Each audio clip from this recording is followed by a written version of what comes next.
Hello, everyone, and welcome to the Ion Canon podcast, your home for in-depth discussion on the lore, the narrative, the High Republic, and the big ideas of the galaxy far, far away.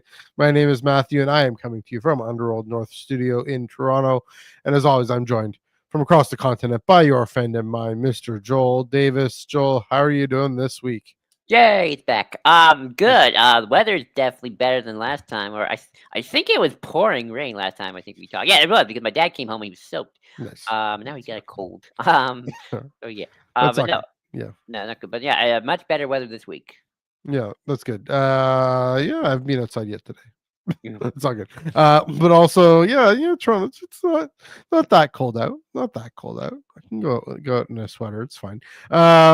This week, so Claudia Gray of Team Luminous, she gave us this in Master and Apprentice. Hear this: only through sacrifice of many Jedi will the Order cleanse the sin done to the nameless. The danger of the past is not past, but sleeps in an egg. When the egg cracks, it will threaten the galaxy entire. When the force itself sickens, past and future must split and combine. A chosen one shall come, born of no father. Through him will ultimate balance in the force be restored. But in Revenge of the Sith, Yoda reminds us just how slippery interpreting that, especially that last sentence, can be. A prophecy misread. Could have been. That didn't stop Qui-Gon, though. He was convinced Anakin was the chosen one. And so as we approach Advent and It worked Christmas, out. it worked out It took eventually. 30 years. It worked out. Worked out eventually. But yes, and speaking of 30 years, 33 years, as we approach Advent and Christmas, exploring the theme of prophecy again in Star Wars and real world religions, at least the ones I'm familiar with. So yeah, this can be another pre-Advent theology time. Let's put it that way. Pre-Advent theology time. We'll get into that in a bit. First, I'll get to the plugs out of the way. You can follow us at On Blue Sky at Ion Canon Bisky.social. So it's Ion Canon at Ion Canon EYEONCANON. And for all your Instagram, Twitter, Facebook, etc. needs, hop over to the SWU where Ben and Joel have got you covered. I will do some more to get to funnel books and comic stuff your way in the future. So you just throw it up there. Maybe think about getting a back to the Instagram for Ion Canon again. We'll see. Like I said, if you prefer audio, we are on other media there. I think we're right now going up on YouTube podcast. This is immediate, but then also Spotify and Apple and everywhere else to get your audio podcasts. We're there as well. So just search Ion Canon podcast in the podcatcher of your choice. Now, of course, we are part of I can speak words. Part of the Star Wars Underworld podcast network, and hence go to at the SWU, the flagship, and whatnot. Here on the Underworld YouTube channel, we have memberships. We got super chats, so we're grateful for any and all support you're willing to provide to the channel and the network. If you comment down below, we will get to it when we can. But if you super chat with us, we will get to it immediately and be able to see what's going on. But we do have a normal comment. How's it going, Travis? Good to meet you. Good to see you. So there's an example, but if you super chat with us, we'll even get to it even quicker, even snappier. That's how that works here in this YouTube monetizing and all that fun stuff. Also, the Underworld Discord server down in the description below. You can get a minty fresh link to jump in and join the fun conversations all about Star Wars, all about mostly Star Wars, but all the different things about Star Wars, comics, novels, solicits, news, Leslie Headland on the Acolyte, who knows what else, and viewing parties and D&D parties and all that fun stuff that Joel, you can remind us about right now. Yes, join the Star Wars Underworld Discord for game nights, movie nights, D&D nights, and more. Haven't really decided what we're gonna do this week. Probably a game night. Can't really stream anything. And also, if you want to join our D&D group, we do D&D. Haven't done it in a while. I'll have to check on who the next person who wants to DM is. But if you are interested, let me know, and I will give you the D&D role. Yeah, I guess you finished a game and you're starting a new one. Is that how that works? Okay. Yeah, we always take a little bit of a break, but we always get back to it. So there's a good time to join in right at the beginning of a game. There we go. Last but not least is also on the Underworld Network is the Tractor Beam comics reviews every Wednesday right here on the Underworld Network at 6 p.m. Pacific, 9 p.m. Eastern. Usually Chris Abbott and I go over the comics that came out that day in Star Wars or other things, other news. Chris is taking a break because apparently you guys have Thanksgiving the next day. I thought Thanksgiving was in October, but no, I'll be flying. I'll be flying solo on a normal Wednesday in November for me. So flying solo there, chatting about Boba Fett, Black, White, and Red #3, written by a friend of the pod, Ethan Sachs, and also Marvel's February solicits and what is and isn't on them. So yeah, check that out right here on the Underworld Network on Wednesday, 6 p.m. Pacific, 9 p.m. Eastern. And yeah, I don't mind going solo. It's not too bad. There we go. And also check us out there on Blue Sky at the Tractor Beam. Pisky.social, just the Tractor Beam. And also, yes, it's on Spotify and Apple there as well. All right. Got through those. Got a week in Star Wars. I had planned on reading this more of the Leslie Headland thing. I did read it a little bit, but then kind of forgot what was what I thought about it. So there we go. We'll get to that next week. But Joel, you have one. Take it away. Yeah, I'm gonna ask a question. I'm gonna say something inflammatory and fun. That's always fun, right? Incendiary takes with Joel right here. True, it's a hot in here. All right, here's the question. Here's the question. Is Star Wars more conservative than people think? Dun dun dun. All right, so now I get to break it all down for you.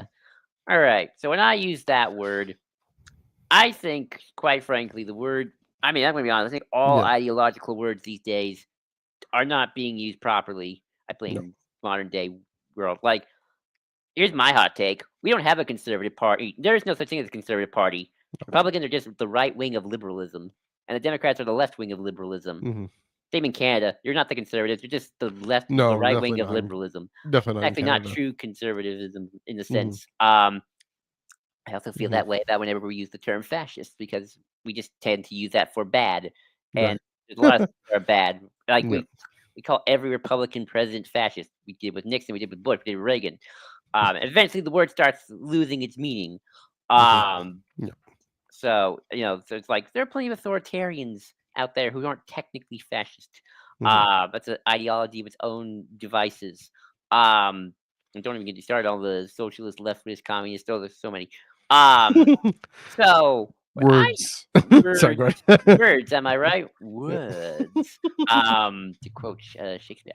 When I say that word, I'm using it in a more old school sense, because I think about a lot. I mean, I'm not necessarily thinking about, because I mean, whether or not I don't consider Lucas a conservative in that sense to some extent. Lucas is an odd hybrid of the 60s and the sort of the new left traditions that were going on in his universities. Yeah. There's a lot of the weird hippie movement that came out of, which is, I don't quite understand it myself sometimes. I wish I had a friend who probably would understand it more because he studies all those trends and whatnot, but definitely Lucas was inspired by them. But I think a lot about just kind of the nature of the two sides, especially with the original trilogy, and it bleeds in with the prequels to be sure, of like, okay, you have this mechanical, technologically advanced, sterile empire, and then on the other side you got the rebels. They're using technology, obviously, to, because everyone's got to use it to some extent. I don't think this is like necessarily anti-tech, but there's definitely a oneness with nature. A oneness was almost, dare I say, a tradition of like they're always allied with the Jedi. They're always saying, "May the Force be with you." There's that spiritual sense of the world. Obviously, I don't think the rebels aren't going, "Oh, a woman's place is in the home." I mean, is that even conservative anymore? I mean, is that more again the right side of liberal? It could be conservative, I guess. I'm not saying it's right. I'm not saying it's right. No, I mean, it's definitely on. Yeah, you're good. Am I still here? Sorry, Mike. I think. Yeah. But you know, Mhm. I mean, even I mean, I don't know about the economic, but like I would even argue, Yeah. like empire's very hyper capitalist nature as well. Obviously, Yeah. well, and Mhm. and it's sort of there's that kind of, I mean, there's definitely that spiritualism that goes with it. I mean, it's Yoda and Mhm. Luke and all that, and I'm kind of just thinking to myself, you know, progressive in a technological sense, maybe even dare say a cultural sense. I mean, Mhm. uh, not that I mean, definitely there's a lot of Star Wars has never been that great with adoptive family where eventually where Luke just kind of becomes so obsessed with his Yeah. biological father over his actual two people who raised him, and Owen and Aunt Beru. Mhm. Um, and then Leia, and obviously Mhm. Leia do some stories. Leia kind of didn't. Not really. Leia doesn't go full on obsessed, but then again, she's not in that much of like focus on like, Mhm. oh, Luke's my brother, even though I was raised by two completely different people and didn't even know that until just right Right. now. Um, so there's definitely a little bit of that going on, too. So it's an interesting thing of like, yeah, it's Mhm. about revolution and fighting empire, but when you really kind of boil it down, there's an interesting question of like, I don't know if reactionary is the right word per se, but there's definitely some of that new age hippiness, especially in the Mhm. Lucas era stuff. Um, Mhm. that's definitely seeped in through the original trilogy and to the prequels also to an extent as well, with the separatists all being droids Mhm. and the Gungans being the nativist people, which has its own problematic implications for Yeah. sure, but it's there. Um, I don't know. I just think it's an interesting thought process to have, especially with kind of just using, Mhm. especially in terms of like actually identifying terms outside of what I think social media just says Yeah. liberal conservative, which I don't think are actually right. But if you go into that on Blue Sky and Twitter, you're just gonna not convince anybody because they don't understand it. So we're gonna try and Yeah. talk about it here, where I think we do understand it a little bit more. Well, help me out here because, like, I have an idea of what conservative might mean. Mhm. What do you mean by it? And then we can assess what Star Wars is. I mean, I'm this sort of thinker. I mean, I kind of sometimes never quite 100% sure, but I'm using it in like its original context, Hmm. not in terms of what I think. Like, it's not the Republican Party, right? Sure. Not the Conservative Party of Canada. I think like Mhm. the way the Hobbes has mentioned it, and the old the OGs, right? True conservative, but also in terms of just like you Mhm. know I kind of like here's a great example. I guess maybe like how I think Tolkien would see it, where it's like, Yeah. okay, a little bit of like the traditions of old, all hail the king. Mhm. Nature, overall technological progress is sort of industrialization are actually things to be frowned upon. Mhm. Maybe more of a pro agrarian society thing, Yeah. where Mordor was like the industrial, bombs and war machines and smoke and pattern. So I kind of see it like that, or Yeah. even maybe Yeah. not That's in a what you sense mean. of like maybe not in the sense of like you're tied to the land and you're gonna stay Mhm. on the farm forever and woman's place in the home kind of situation, but definitely So yeah. yeah, that sort of thing like how people like really saw it today, right? I mean, maybe put it this way. I mean, in the kind of the Marxian terms, if socialism is for the proletariat, liberalism is for the bourgeoisie, conservatism is for the aristocracy. A little bit. I mean, it's I mean, not that's like a a very lot. simplified way of putting it, but aristocracy and monarchy and I mean, there's a very strong type of British conservatism that in the 19th century that I mean that my own church definitely has its origins in, right, the Church of England. Um, yeah, I mean, I definitely in that sense it has these hints of it, right? It's funny. What's tricky about our time now is um, people don't want to have a closer connection to the land simply because it's going back and putting on the brakes of something. Although I do think a lot of the AI skepticism. It's odd thing. It's coming from more, we'd say, more progressive egalitarian voices, Mhm. but it's putting on the brakes on this technological development because hold on a minute, you know, Yeah. what about the labor costs? What about the environmental costs? So yeah, I think Star Wars has something about that. You talk about the criticism of the Empire.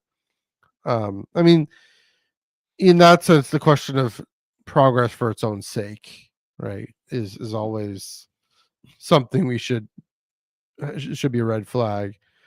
Yeah, and so interestingly, and this is we're going to get into this a little bit in our discussion here.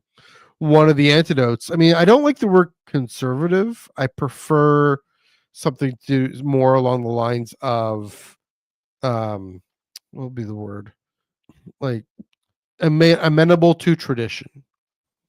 Like traditional.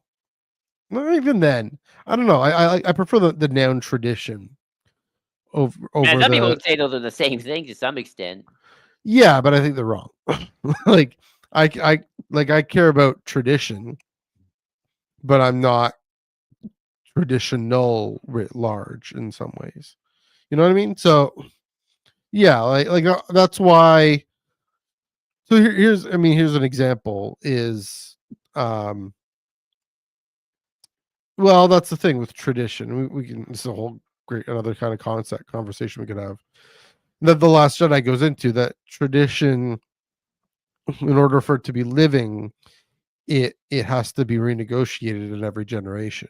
It has to be discerned what is the need in the present, and so you can adapt tradition. It has to be adapted, or else it's yeah. Maybe my mind of conservatism is ossifying tradition and wanting to go back to it for the sake of wanting to go back to it and going back to the familiar, or which is what you're told as uh told as a kid, taught as a kid, adjusted for inflation. That's pretty good. Yeah, yeah. There's definitely it's more because here's the thing: Star Wars is egalitarian Mhm. by and large, um, but it gets there in ways, and so I mean, people wanting to have a better relationship with the planet is an egalitarian thing, even if it kind of has this traditionalist, almost conservative wing to it. Someone like Wendell Berry, if you've heard of that name, he's a poet and novelist, and does theology too. He really confuses me because he is very much, let's return to this agrarian, these agrarian values at least, and he refuses to have the internet. He's still alive. He's still working. Mhm. Refuses to have the internet. Refuses to, I think it's his wife is his secretary or something. Um, and he so he has these real critiques of the modern city, Mhm. but his response seems to be, at least in his novels, to be pining for the good old days rather than how do we take these values in probably really good and just say, oh, the city writ large is such a terrible thing, as opposed to how do we take the values of community and encounter and engagement in Yeah. in urban context. That some things, I mean, that's the thing, I'll be the first to say there are things we've lost in our urbanization, in our progressive urbanization. There are lots of things we've gained, and there's lots of ways that we're making new communities, making new encounters, but uh we need to be aware of that we're indebted to these more agrarian, more rural, smaller towns Yeah. for that. I want to give a little historical context because I think Hmm. you're bringing up some great points. Hmm. Lucas again was very influenced by the hippie movement, we Yeah. call the New Left. A lot of the New Left, others of it, but a lot of those hippies were just a bunch of middle class kids, Yeah.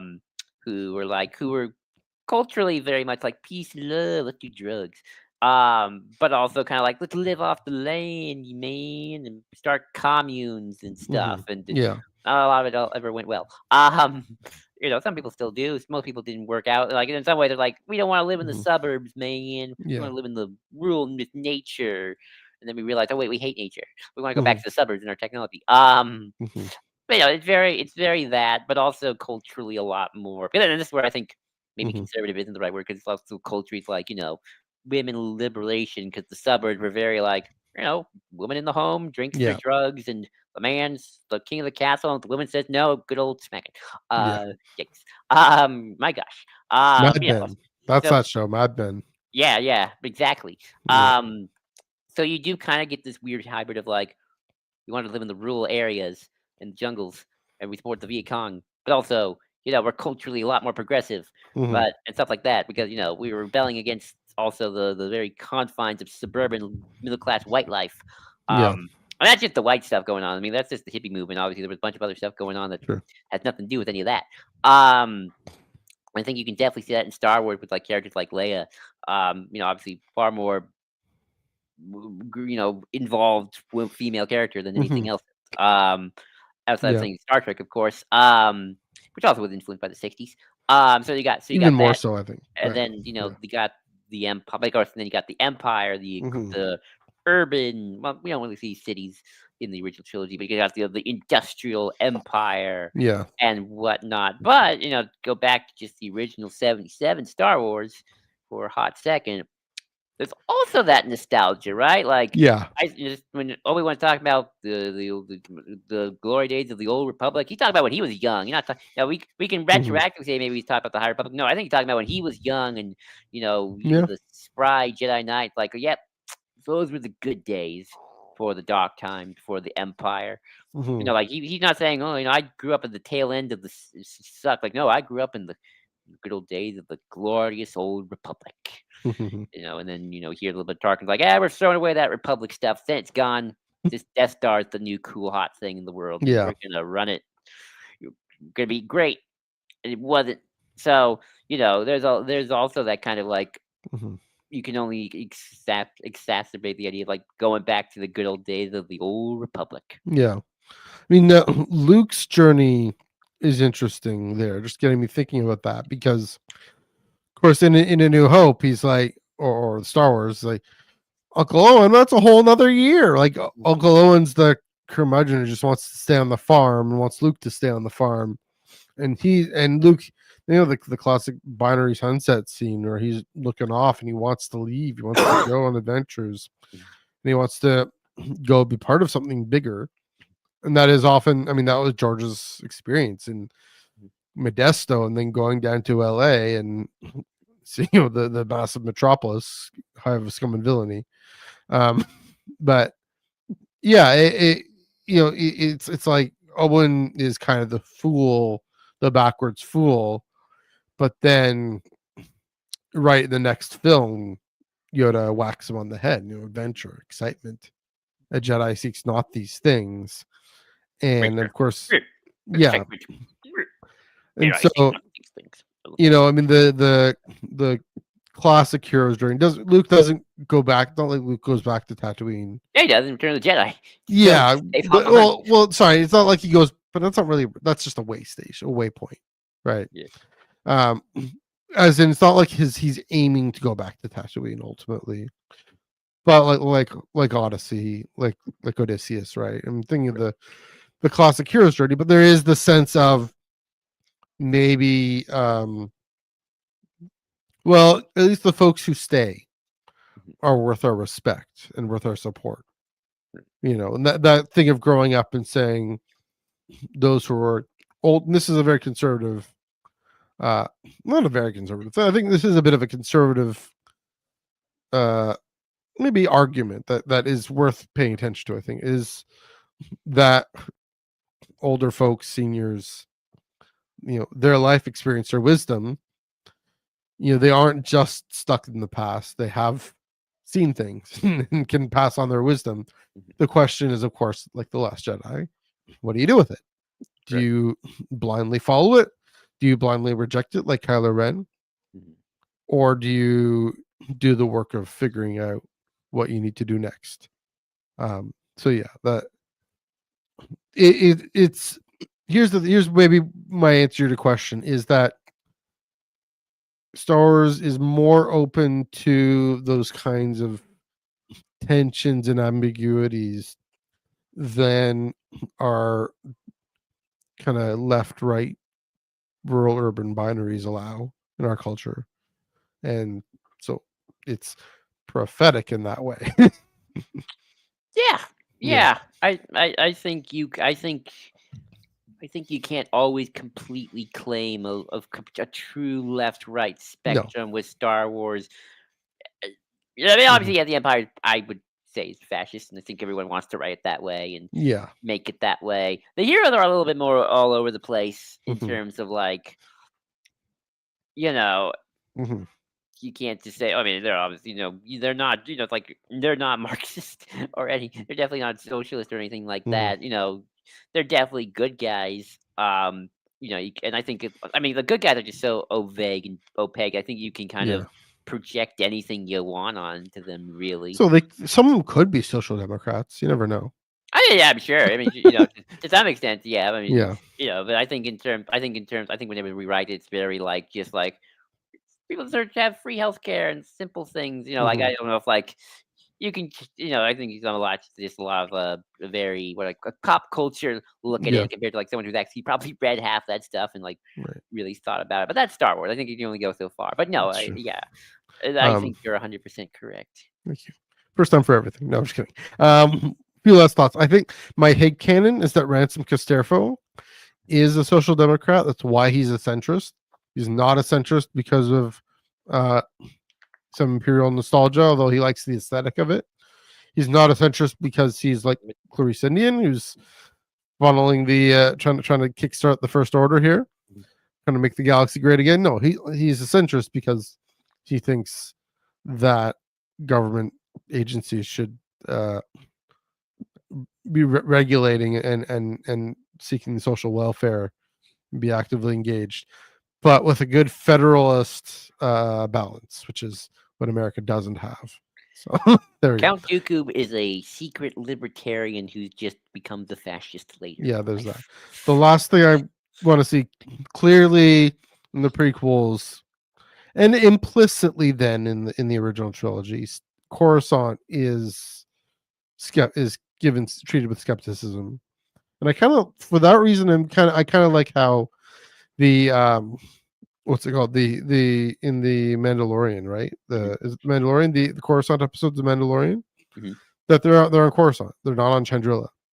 Whereas at least in the Alex Segura comic that we've had, what little bits we've had of Chandrila, the aftermath novels, that's not treated with skepticism. That's actually, oh, this is where democracy can happen. So Well, that'll to be be fair, interesting. you can always write a skeptical Chandrillan You episode. I feel could, like Andor got close. Where Andor yeah, started talking about like that's how true. Chandrillan getting all weird again with their weird marriage. Yeah, well, that's the rad trad trad wife thing. I'll say this and then we Yeah, can end it. yeah. This is where I almost wish we had done some of the original ideas for episode 6 and gone to Hanabatten, which was just proto Coruscant and the Imperial capital, because it would have been cool to kind of Mm-hmm. see like what that would have looked like. Yeah. Especially considering the original trilogy is so rural anyway. Like one evil city would have been kind of cool. Hmm. But Yeah. that's it. That's all I got. Travis has a few good comments here. Yeah, raised by his dad, or not raised by his dad, not raised by Anakin, but Uncle and Obi-Wan. So yeah, like Yeah. going, oh yeah, come out on Octo. Yeah, the lesbian space nuns and the Jawas. Yeah, I didn't catch that part. That's a good one. There we go. And yeah, they both die where they lived. At least, yeah. Yeah, to be fair. Although Owen's death was a little more gruesome. But anyways. Yeah, so that's a great thought there, Joel. Thank you. Yeah. Take Ciao. it away. Yeah, Oh let's yeah. go for it. Oh, that's right. It's me starting with this, and then I'll let you take it away. No, I can set you up. I'll set you up. I'll set you up. Sure. The prophecy. I predict that we're gonna have a great conversation. All right.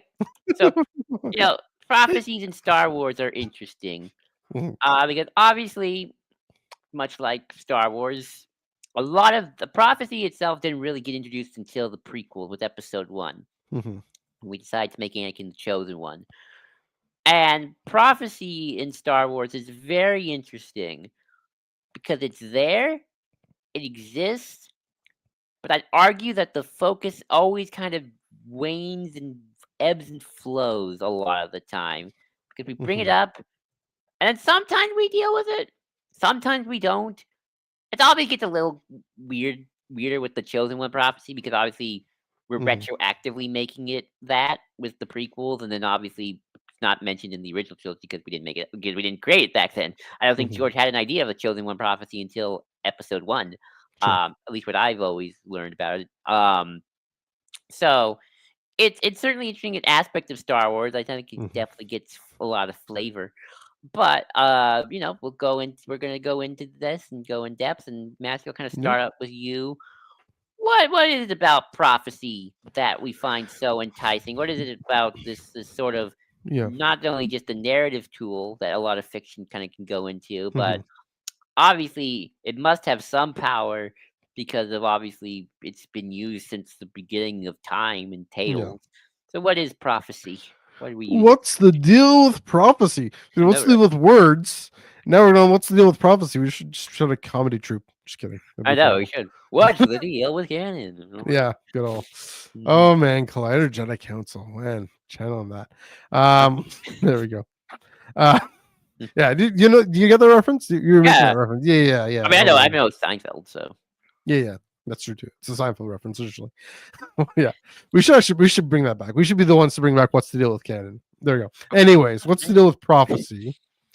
So it's good to define these things because we think we know what prophecy is, and the way Star Wars uses it is kind of still more the common understanding, at least kind of secular understanding of the way it gets used in sci-fi and fantasy. The idea of this, I don't know, this kind of sense of this you find this ancient dusty paper text or something, and imagine this kind of sage in a trance spouting words about things that are going to happen in the future. And it's we know biblical prophecy is quite different from that. One of the things we know about biblical prophecy is it's complicated, and we'll get into one of the things.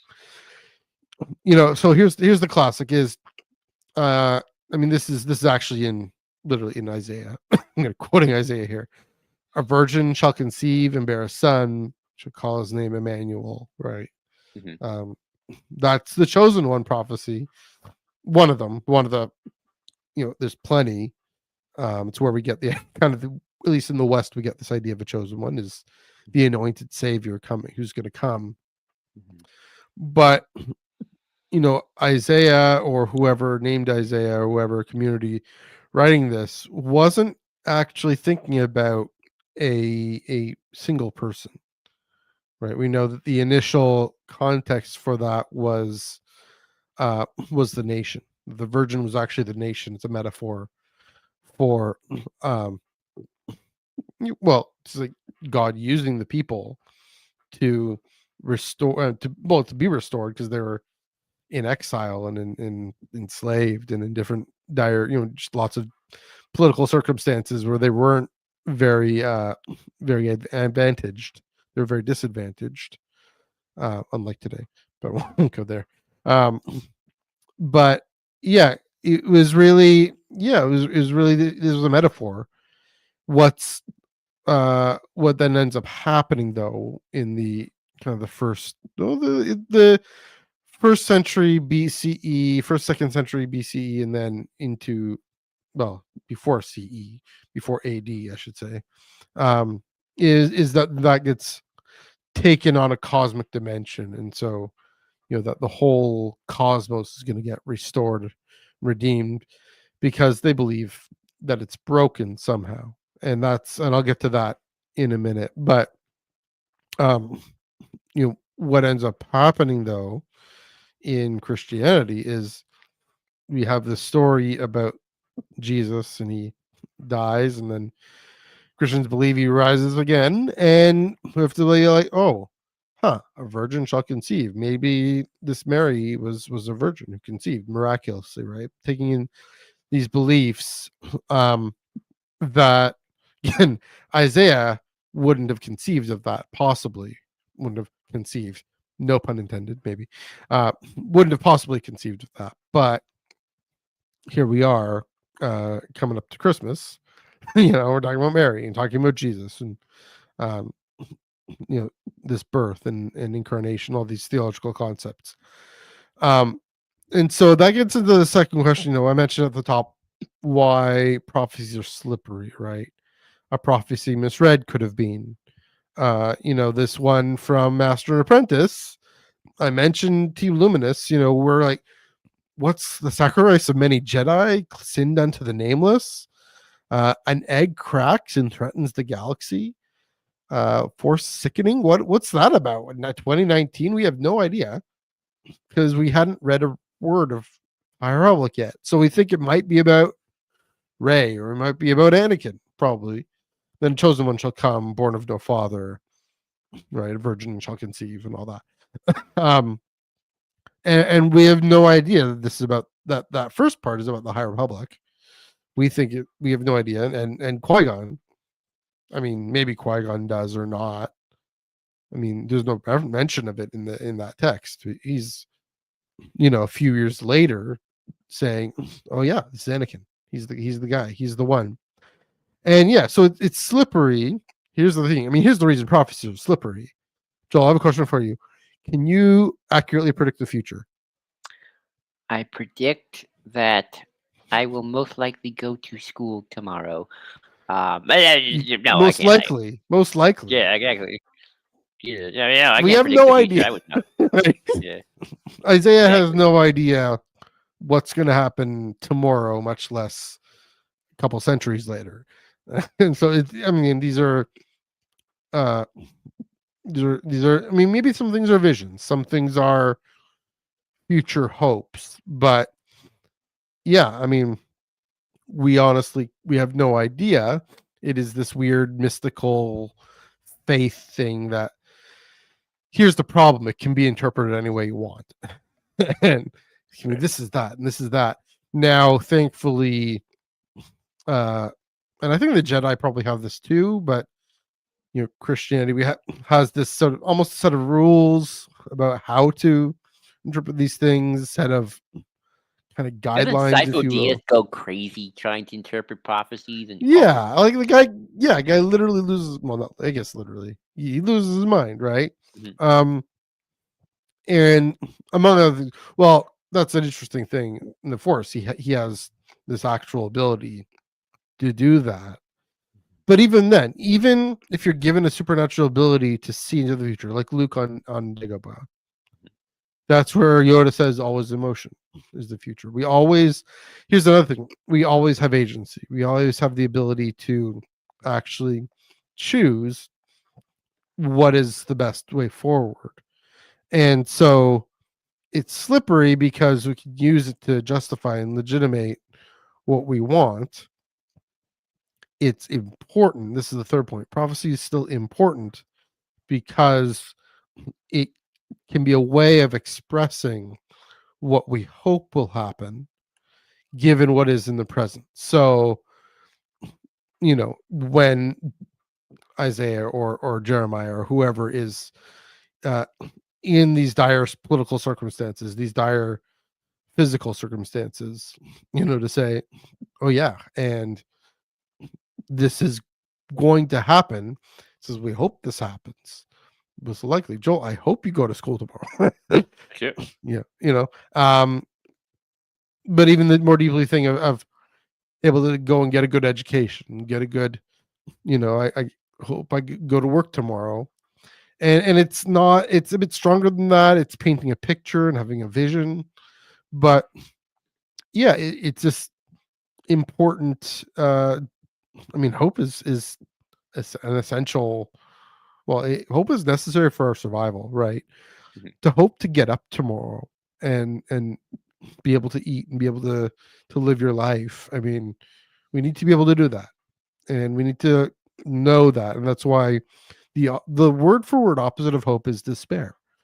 And prophecies, even prophecies of doom and gloom, are actually by and large prophecies of judgment against the powers, against the people who are causing the problems now. And so you want to talk about what's maybe conservative or liberal, that doesn't matter. What's incredibly, I'd say, egalitarian and the vision of harmony, you know, the Old Testament prophets are incredibly strong with speaking against injustice, speaking against oppression, speaking for the people who are vulnerable, saying they matter, and therefore the God who sees that they matter will turn the world around for them. That is prophecy. Unless you're one of those crazy people in power who think that, building this building in Jerusalem is going to cause the apocalypse, and you want that to happen really quick. So yeah, that's Let's- partly with the prophecy, right? Why it's slippery, right? Because that's what And making unfortunately, it, there's them powerful people who believe that. well, so that's the thing of being too literal and everything, and there's a whole bunch of things with Zionism that are about that, right? Saying Or we're just going to Christian. make this happen, especially Christian Zionism. We're going to make this happen in order to make the end of the world happen and cause all this injustice. That is what prophecy is really about. So it's not about literally making these things mystically happen. It's about here's the thing. Prophecy here's this is going to be probably going too far, but you know how we talk about the dark side and the light side. Right. If what you're trying to do is control the future by making it happen, that's not what prophecy is about. If you're trying to attend to, That's what Anakin tries, and he fails. yeah, in a way, if you're trying to attend to, or what definitely Darth Sidious tries, what Palpatine tries to do, but if you're trying to attend to the will of the Force, what it's hopefully bringing about in the midst of a present struggle, especially in this yearning for restoration and healing, then maybe you can be attentive to it and be an agent and be a kind of like what Ray taught Ray, I think was it in the Last Jedi novelization, talking about being an instrument and a partner to the Force. So the last thing I'll say is we still want to attend to, whenever we're talking about at least biblical prophecy, but I think prophecy in Star Wars too, is I've said this a few times, expressions of a present struggle and a future hope through that struggle. So, for example, here's the question, and I think there's a pretty clear answer to this. And Jody Hauser, actually, in Age of Republic, for example, brought this out. Maybe what if Qui-Gon, he lands on Tatooine and he sees this kid who can win, this 9-year-old human who can win a pod race, and has an M count off the charts. Is he sensitive?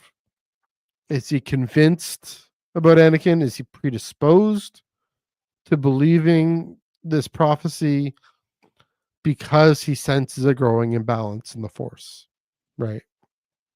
That he connects with this ancient prophecy that he only discovered a few years before, according to Master and Apprentice, because he feels this growing unease and wants to know and wants to be part of the way out and wants to know there's going to be a way out. And so he's also a more sensitive kind of fellow to the Force. So that's always an important lens when you're reading, especially things about smiting the evildoers. Who are the evildoers?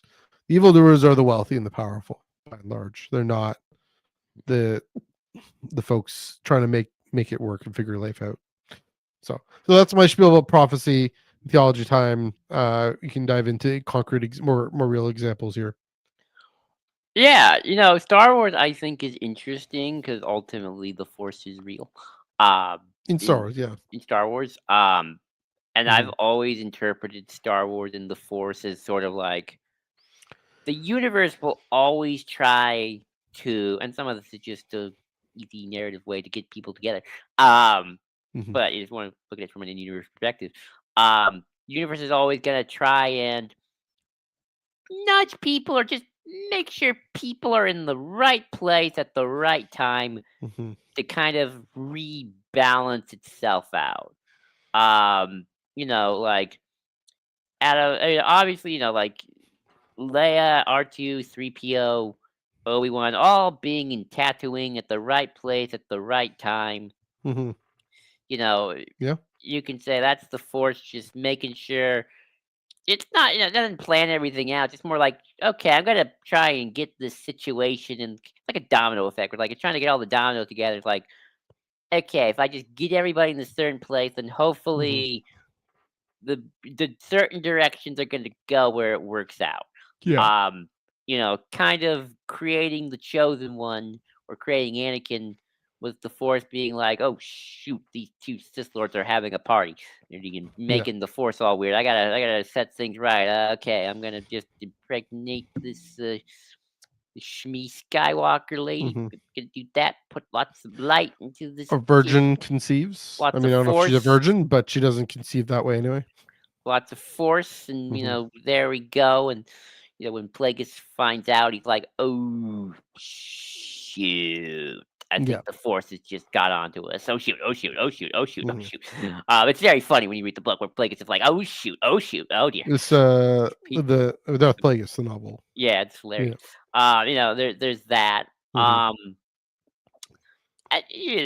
think the galaxy's always kind of making sure that not everybody, but like certain things kind of have to happen. Or here, I'll use it. Here's a great example.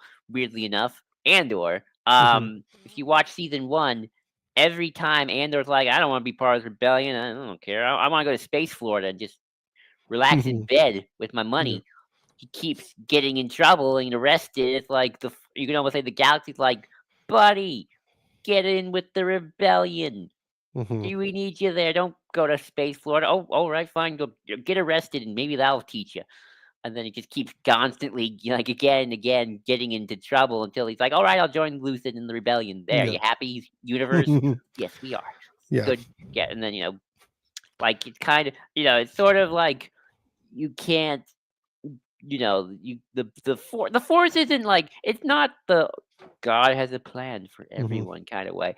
But it is kind of nudging people in the right direction and trying to get people to understand.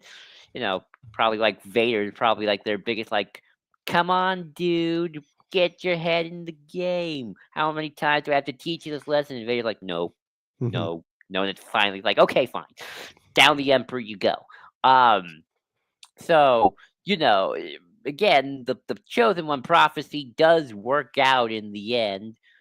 But it took a very long time, and a lot of people, and a lot of hoping and praying, and just getting people in the right place and making the correct decisions. Yeah, in a certain sense, to finally like get rid of the Emperor, and I think really restore the balance before it really got out of whack. In a way, with the rise of the Empire and the Death Stars. And I can always go into my spiel later of like why I feel like even with the return of Palpatine in the prequels, it never got as bad, because Palpatine's power really did break with his fall at Endor. And we can get into that later. But I've always, that's sort of how I've always viewed Star Wars and the Force, and you kind of brought this up as like the cosmic kind of sensation of that, where it's like, it's not, it's like it's trying just to get people in the right situation. Yeah, I mean, it's very Tolkien idea too, right? I mean, both Bilbo and Frodo, they just get swept up, and they end up in the right place at the right time somehow. And I think sparing Gollum with the rights was like, and I think this story is trying to say there's not, I don't know if it's Iluvatar or whoever it is. someone, Eru is the god yeah, of Tolkien's world. but someone like you take someone like Gandalf to be aware of this and sensitive to this and use that sensitivity to determine what to do next. And one of the things he also does is going back, in the Fellowship of the Ring, at least the film. I don't know if this is in the books, but sorry, in the film he goes to Minas Tirith. We don't know that's Oh, Minas he does Tirith. it in the books too. He does. He goes to Minas Tirith to dig into the archives, and he finds the scroll and finds the story of what happened. And okay, that's another thing with prophecy, another way of interpreting. It can be slippery, but it can also be a way of saying, okay, what do we do now, given what's come before? So, yeah, that's the thing. It is, I'm trying to think with prophecy.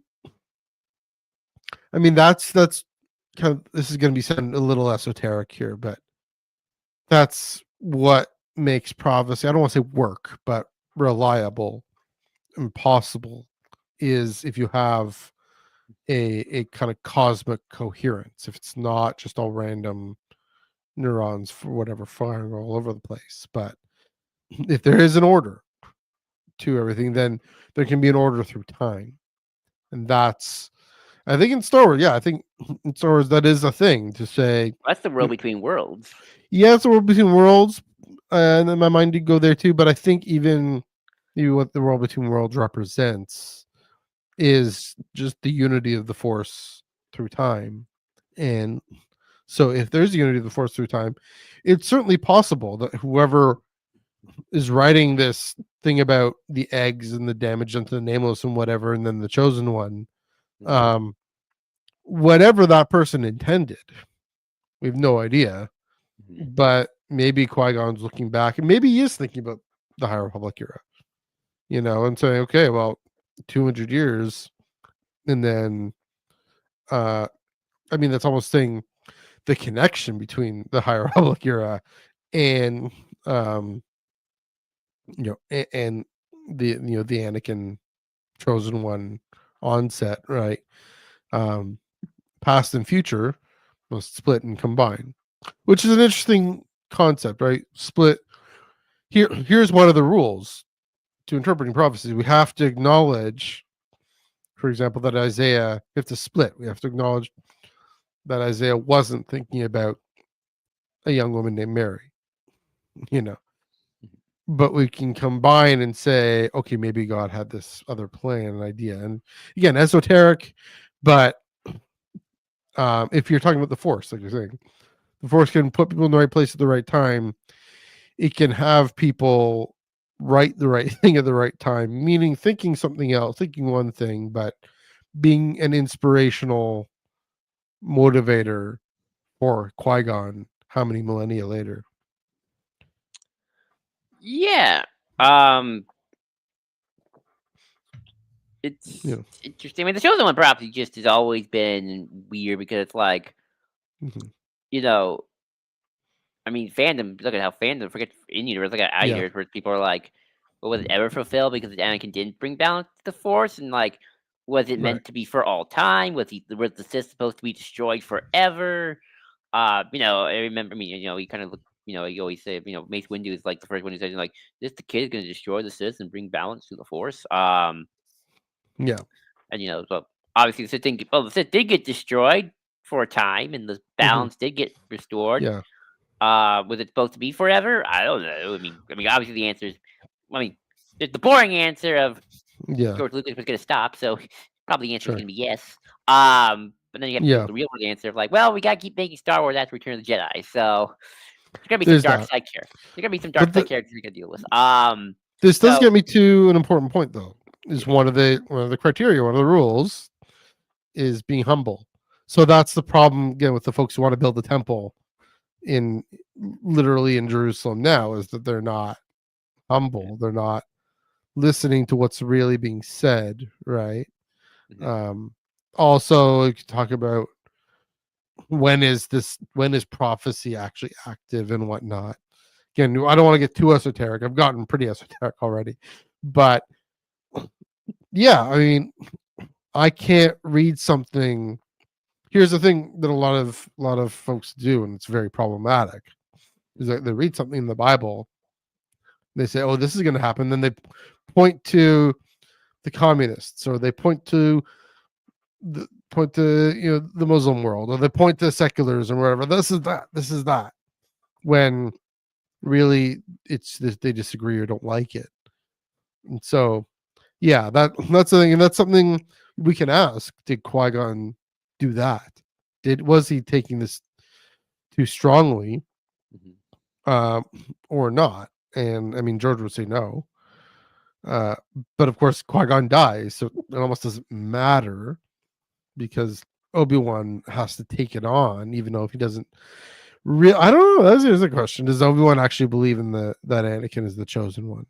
I mean, he ultimately believes Luke is, but I Yoda think believes Obi-Wan Leia is. did. I think Yeah, Obi-Wan did for a while yeah, until the fall. I mean, no, I think when he was screaming, "You are the chosen yeah. one," I think he believed it. I Well, think there's he that. did. Yeah, that's true. I think he, I think he genuinely believed it.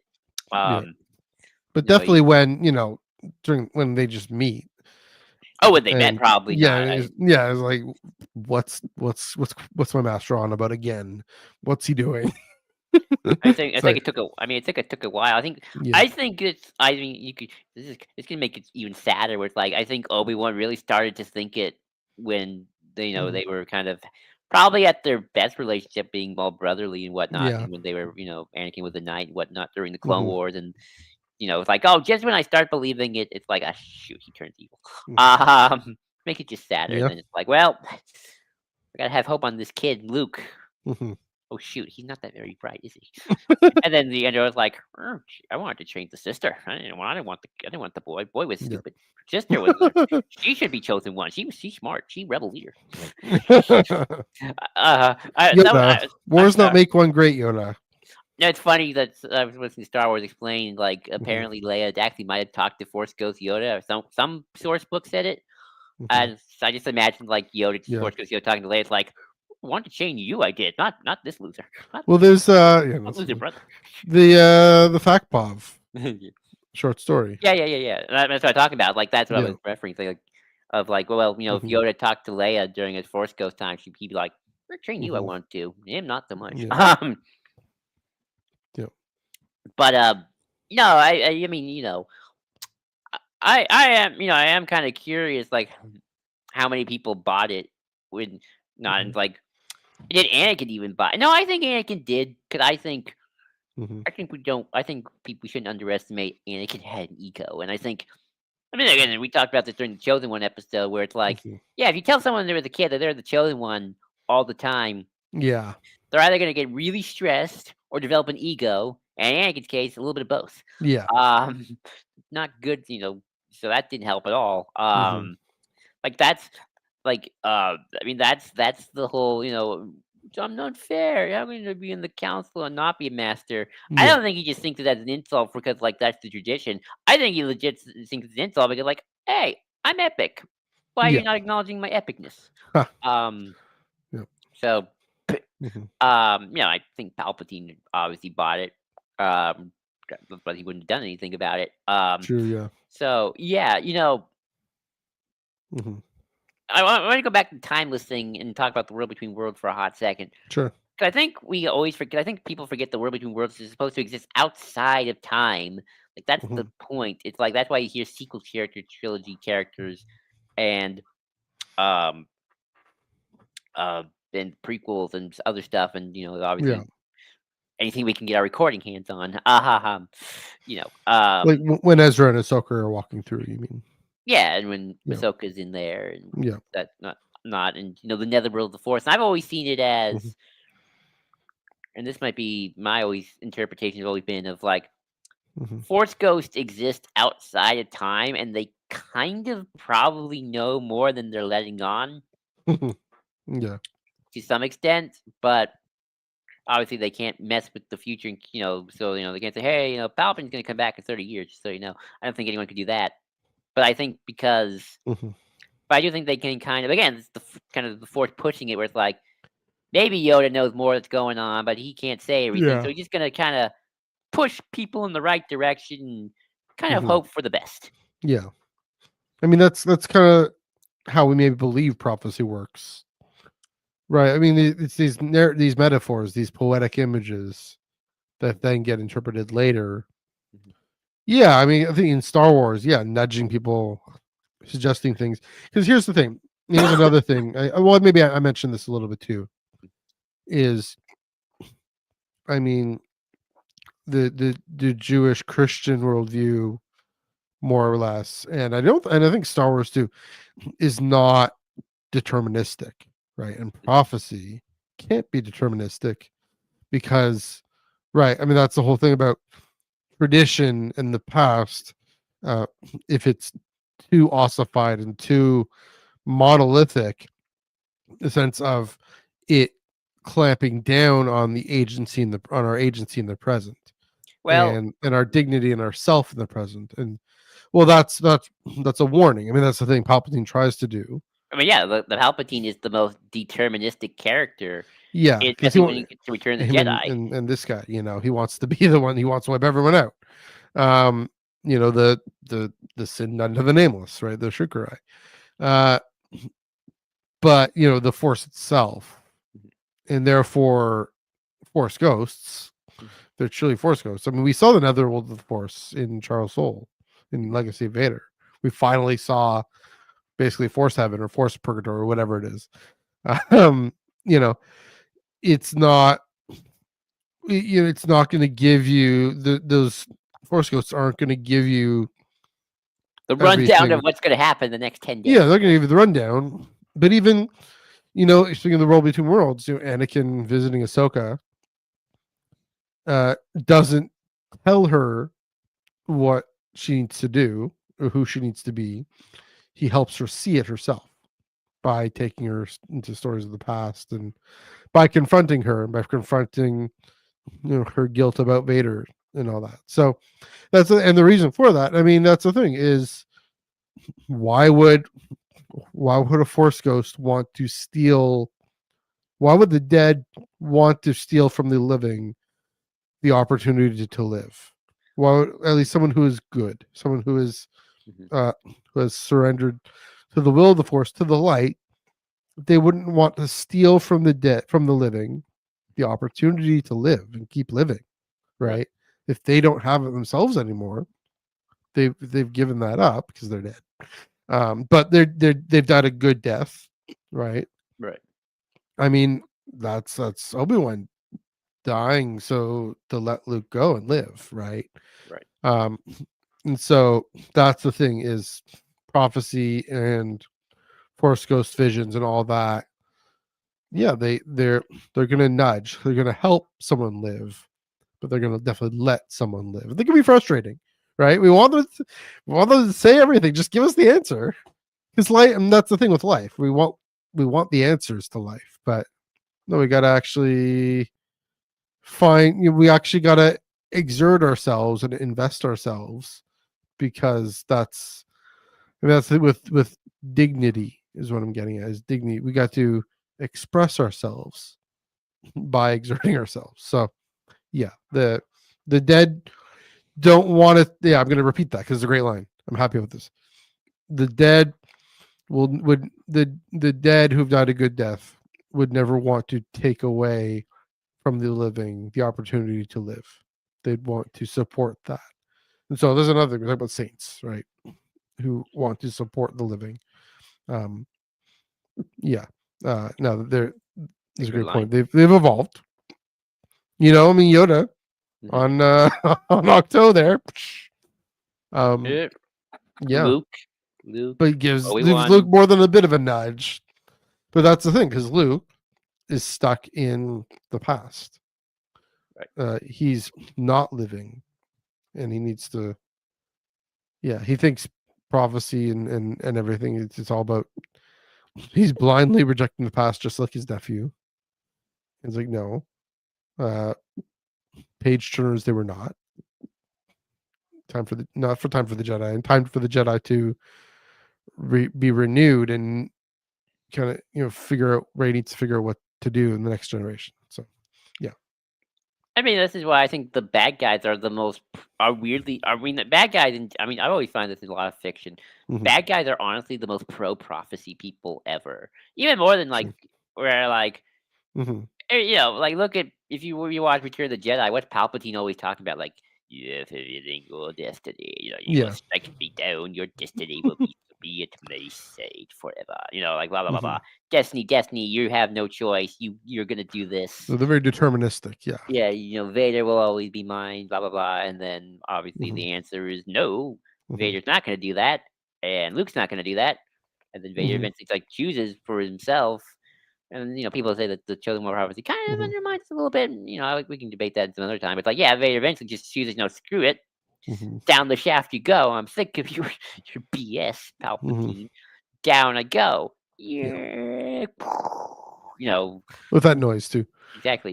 You know, right? Mhm. Then obviously to kind of go to your point, Palpatine doesn't want people to live a good life. He wants to keep on Right. living even when he's dead. Exactly. He's clinging on to a body that's just decaying and Mhm. probably very painful to live in. Well, for his next 30 years, he's Mhm. connected to IVs and metal bolts in a walker thingy mahoozits. Just trying to stay on, and eventually they're like, "No, I want to take over your body, get Mhm. that Ben Solo or Ray body for myself." Right. And obviously not have you live a good life. I want to live forever, even though I'm dead. And even the Sith that are even more deader than Palpatine, like they're always like in a helmet or in a amulet, or they're scuttering around Oh a Sith yeah. temple, Like Boban.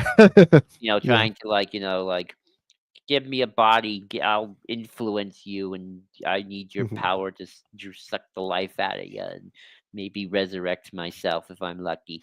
Um, yeah, That's yeah. So good. you know, it's you know very very you know, and I Mhm. think Palpatine you know made a lot of decisions based off the chosen one prophecy. Like, how do I not have that happen to me? Right. I'm gonna do it by tricking the kid into joining me, and it kind of worked for a couple years until it didn't. Yeah. Um, you know, one of the, you know, I hate giving a Harry Potter example, but you know, I'm gonna Mhm. bring it up where they have their prophecy, Yeah. a very interesting prophecy. And but the whole idea is like Voldemort kind of screwed himself over by being so obsessed with it, he created his own worst enemy, and then oh shoot, that he Yeah. died. Yeah. Um, so you know, villains I tend to always think are even more prophecy centric. I mean, you know, oh, you ruined the Sith. It's not a prophecy in like the Mhm. truest sense, but it Anakin sees the vision of the future, Padme dying. Right. He's like, I'm gonna do everything in my power to prevent this and live my life through this. Yeah. What happened? Padme dies, and because you screwed up and caused it yourself. Mhm. So, you know, again, Anakin was so pro this, for lack of a better term, prophecy. It's prophetic, you know, it's a Yeah. vision of the future that he screwed himself up, and the worst thing happens. Called a self-fulfilling prophecy. Yeah, There it is. exactly. You know. Yeah. Um. Which I What is think it? kind of adds Yeah. to kind of the questions like, is Star Wars pro or anti prophecy? And I Mm. think there's Good question. definitely something to be said about the more you tie yourself to something, Yeah. especially a prophecy, more likely negative things are going to go down for you than positive ones. Well, I kind of it's what we were getting at. You know. Well, first of all, the thing I was going to say, you know, it's fascinating given the our this week conversation Mhm, that um the empire is all about technological progress and stamping it out and just literally bulldozing planets mhm, like Lethal there, um exploitative and extractive, and the Death Star, right? mhm, This technological terror that's apparently insignificant next to the power of the Force, right? mhm, And you know it does both the technological control and Palpatine and Vader doing this gobbly and trying to control the the outcome of force. prophecy, And trying to control their force, yeah, and trying to control the outcome of prophecy, right? mhm, Um, you know, I'm 69% into Master of Evil. I suspect something like that is on the way. I mean, Vader's trying to master evil, you know. mhm, Um, So what I'd answer, it's not that it's pro or anti prophecy.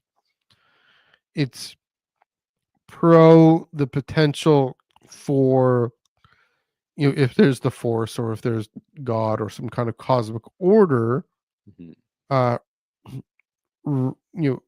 moving towards righting wrongs and righting itself, and empowering agents, empowering people to act in ways that right itself, that will Mhm. will, will restore the good, restore community, restore democracy even. Although democracy is, it's a newer idea. So, Isaiah wasn't thinking about democracy. Let's put it that way. I believe in But representative government, one man, one vote. yeah. Anyway. But it's against this trying to control the outcome thing. Or Palpatine, like you're saying, is he's trying to control the outcome by making it not happen. He's trying to push against it so much, like with Anakin. Mhm. Uh, that being said, I mean, wasn't there also, was I reading, was it the Matthew Stover or something where there's also a Sith prophecy, like a Sith chosen one, Okay, so something like there are, and it depends on like what we're talking about. So in canon, that? they decide to just say that the Sith believe that the chosen one prophecy is about them. Yeah. So they're just combining the two, the same prophecy, but the Sith think Mhm. that that's about them. In Legends, you kind of have their own. It's sort of a separate one where it's like the Mhm. Sithari, who's like Yeah. the Ubermish ultimate Sith guy, who's gonna be Mhm. like he's gonna truly break the chains. It's gonna be epic. Darth Bane. Everyone thought it was Darth Bane. Palpatine thinks it's himself. Yeah. Um, Exactly. That's kind of so what I'm getting at. there's, Yeah. there's kind of a little bit of that going on as well. So if you're thinking about the Sithari, which is like the separate Sith chosen one, Mhm. then yeah, then that Bane thought it was him because he made the rule of two, Yeah. and Palpatine thinks it's him because Palpatine, of course, he thinks it's him. Of course, he thinks it's himself. Well, here's the thing. Either he thinks it's him, or, well, it's convenient. Mhm. Yeah, Mhm. a convenient story, and that's again the problem with trying to control the outcome, Mhm.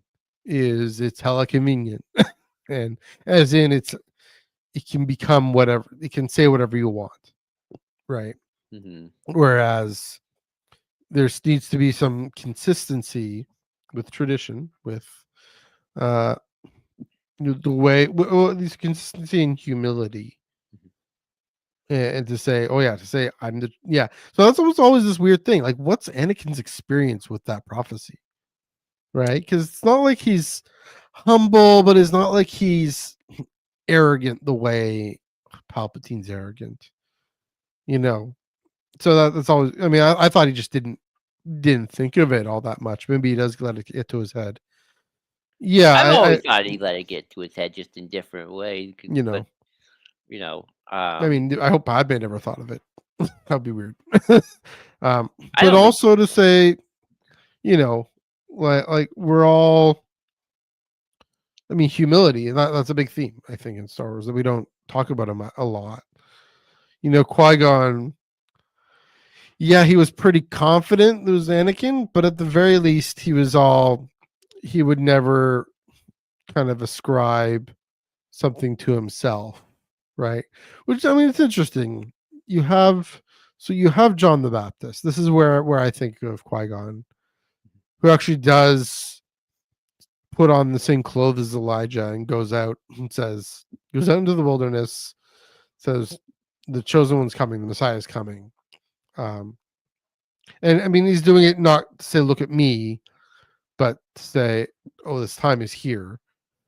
Um, I mean, we don't have anything but Qui-Gon. So even then, it doesn't have to be arrogant, but it can still be, confident. And that's the thing with Qui-Gon, is when he goes in front of the council, like, yeah, again, the Jody Hauser comic. I should reread that one. Age of Republic, Qui-Gon. It's one of those stories that's stuck in my head in a good way. Goes in front of the council and says, something's coming. It's not good. So he has his sense, and that's prophetic. And of course, we know he means the Clone Wars and the Order 66 and the Rise of the Empire. But he doesn't know that. Yeah. Oh, there's a question. Here's kind of hang on. Here's a kind of a question to kind of think about it. Yeah. Um, you know, what if Qui-Gon in some way, because he was thinking about it, honestly, maybe he kind of did his own self-fulfilling prophecy? Because I've always sort of Mm. interpreted of the Council's skepticism of Anakin to be honestly more in the right than in the wrong. He was too old to begin the training. Yeah. He did kind of screw them all over. Um, Mm-hmm. Qui-Gon's death didn't help, that's for certain. But Mm-hmm. you know, I kind of wonder if Qui-Gon had left well enough alone. Mm-hmm. If Qui-Gon left well enough alone, what happens? There's that's a question. Um, Mm-hmm. because I don't, because A, if the Plagueis book is believed, Anakin's not on the Sith radar until they get to Coruscant, and Plagueis sees him outside the window, and he's like, "Oh wait, shoot!" Mm-hmm. Um, you know, Palpatine got Maul. He's already doing stuff, so I don't think Palpatine cared, was keeping tabs on it. Anakin. I mean, it sounds like, again. I mean, maybe the new canon's going to change all that, but I've always got Yeah. the sense that no one knew about Anakin. Anakin was just the wild card that was Yeah. up for grabs. Um, and I think that's kind of how it's played in both Legends of Canon. Like, Yeah. the Jedi and Sith are kind of doing their thing. Anakin's the wild card no one knows about until he shows up, and then it's like, okay, both the Jedi and the Sith are kind of like, okay, we need this kid now. I need this kid now. I need this kid. And then Yeah. Palpatine obviously is the one who gets him for Sure. 30 years until Luke's like, hey, Dad, maybe stop being a bad guy, and Vader's like, okay. Then flip to the light side, and then like, oh shoot. Yeah. No, I'm dead. Would Mm-hmm. not have maybe intervening have helped Anakin? Well, does if the chosen one prophecy still plays out? Here's a fun Mm-hmm. what if. Does Anakin not being left out of so many things to kind of grow up with his mom for maybe more years? Hmm. Do you get a more straightforward Luke Skywalker situation where it's like he doesn't go to the dark side, he kind of just Mm-hmm. becomes a hero and defeats the Emperor knight style, Yeah. instead of kind of going the path of, okay, you're going in the direction of defeating the Emperor. Oh wait, no, you join the Emperor for 30 years and do horrible things, and then finally one day you Yeah. realize, oh, this isn't such a good idea. Then I betray the Emperor. For the right reasons. There's another thing. There's another Yeah. thing to kind of think about too. Mm-hmm. I'm kind of going all over the place, but I'm thinking about it. Yeah. Vader does try to betray the Emperor a bunch of times. Yeah. But here's the thing: because he's always doing it the Sith way, and it's always, Mm-hmm. and it's kind of interesting that because he's doing the Sith way, he never succeeds until he actually succeeds, just doing it for his son. So it's Yeah. kind of interesting that Vader is trying to do the chosen one prophecy of destroying the Sith Sort of. Emperor, Yeah. but because he's still on the Sith side, my guess is the universe is like, nope, you're not going to succeed because you're not doing it right. So that's another interesting thing. So I'm kind of like, that's kind of the two-pronged question. Yeah. Like, A, Qui-Gon kind of screw himself over a little bit, Mm. because ultimately, yeah, we defeat the Sith, but a lot of damage gets done in the process, and an empire and a Jedi Order that's just wiped out from the seams. Mm-hmm. And two, and this one probably more easier answers, like, yeah, Vader tries, but he ultimately can't do it right until he does it the proper way to defeat the Sith. I But mean, Vader isn't the chosen one. Anakin is. that's true. That too. So Yeah. I mean, are they the same person or not? I mean, this is your first part of the question. Are they the same person? And I'd say by and large they are. I mean, look, here's the. Well, first of all, this is the story George gave us. obviously, yes. Ultimately, yeah. I mean, but here's the thing: is it's also an act of self-sacrifice. It's also an act of, Of course. It's if Anakin stood in front of the Empire with the laser sword, and maybe he takes out Palpatine, maybe takes out a bunch of walkers, but then he'll be so full of the dark side rage that he'll become the Sith again anyway. So it's using. I mean, that's the whole thing about how rebellions often have within the seeds of their own destruction because they become authoritarian because of the violent means that they use. Whereas with Anakin, it was almost. Oh, I kind of want to say non-violent, right? There is the, I mean, you throw an old guy and explode him, so well, that's true, but um, but it wasn't giving into the myth of redemptive violence, right? It wasn't. I'm going to defeat you in hand-to-hand combat. Huzzah! You know, exactly like the way Luke thought heroism was, Mhm. and of course Luke knows no, gotta throw the saber away. That he does on Octo. well, And so I yeah, wanted to kind of just say, Luke, it's actually this is something a bit of a small tangent, but it's always something I think no one brings up. Mm. Luke expects to die in Return of the Jedi, and here's why. yeah, Here's why I think, and that's why I think that because I'm really when you watch Return of the Jedi, really think about this. hmm He thinks that the Emperor doesn't realize that they have the plans and whatnot, or not, they don't have plans. They know about the shield generator. So yeah, obviously the trap is there. But what hmm Luke thinks is that I'm just gonna distract myself, Vader and the Emperor. My friends down in Endor are gonna destroy the shield generator. The rebels are gonna attack, and either and this is where Luke's really betting on himself. hmm Is either I'm gonna convince Vader to join me, right. or me, Vader, and the Emperor, we're all gonna explode together on the Death Star. Well, doesn't he say as much? Right? Yeah, Soon we'll be well, dead. soon I'll be dead, and you with me. Yeah, And it's funny. Obviously, we want the dramatic irony, the drama of Vader throwing down the shaft of the Emperor down the shaft. But what's yeah, funny is if Vader and the Emperor just stood there for like several minutes, and Palpatine was just so distracted, just going yeah, there. The rebels were already going through the shield generator anyway, so yeah, it's like just like yeah, what's going on, and then they all just explode together.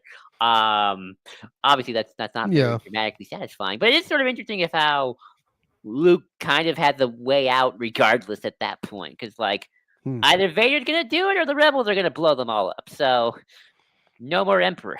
I mean, I think the idea is that Luke is distracting Right. them and Right. injecting that, but also, of course, that.